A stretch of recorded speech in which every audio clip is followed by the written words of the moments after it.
Tout d'abord, je voudrais me réjouir du constat unanime sur les bancs de votre Haute Assemblée de l'urgence écologique, urgence que prend bien en compte le budget du ministère de la transition écologique et solidaire tel qu'il vous est proposé dans ce projet de loi de finances pour 2020. En effet, après les amendements votés à l'Assemblée nationale, les moyens du ministère pour l'année 2020 s'élèvent à 32,202 milliards d'euros.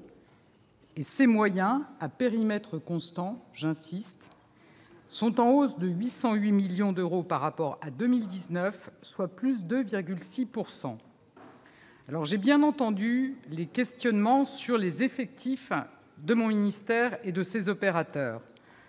De fait, et je voudrais préciser les chiffres, parce que j'ai entendu toutes sortes de chiffres, les effectifs du ministère doivent baisser de 597 postes. 597, non pas 2000, ni 3000, ni 5000, 597 postes, soit un peu plus de 2 % en 2020.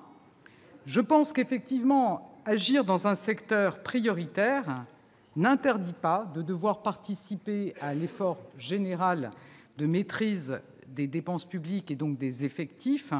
Mais bien évidemment, ceci ne doit pas se faire de façon aveugle. Il faut faire des choix et notamment les efforts porteront sur notamment les fonctions support. Et je vous confirme, et je pourrais y revenir, que sont bien préservés les effectifs dans le domaine de la biodiversité, notamment ceux de l'Office français de la biodiversité. Les effectifs des parcs augmentent. Les inspecteurs des installations classées sont aussi préservés de toute baisse d'effectifs. Donc ce budget s'inscrit bien dans la priorité donnée par le Président de la République à la transition écologique dans l'acte II du quinquennat. C'est une attente forte des Français, comme le grand débat national nous l'a montré. C'est une nécessité et c'est également un défi.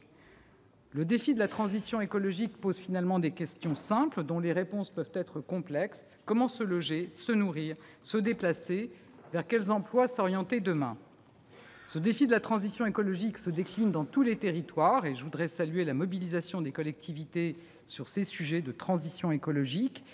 Il se décline aussi au niveau de chacun de nos concitoyens. C'est pourquoi nos actions et nos moyens doivent les accompagner et c'est l'un des axes du budget que nous proposons à travers le chèque énergie, la rénovation énergétique des logements ou encore la prime à la conversion.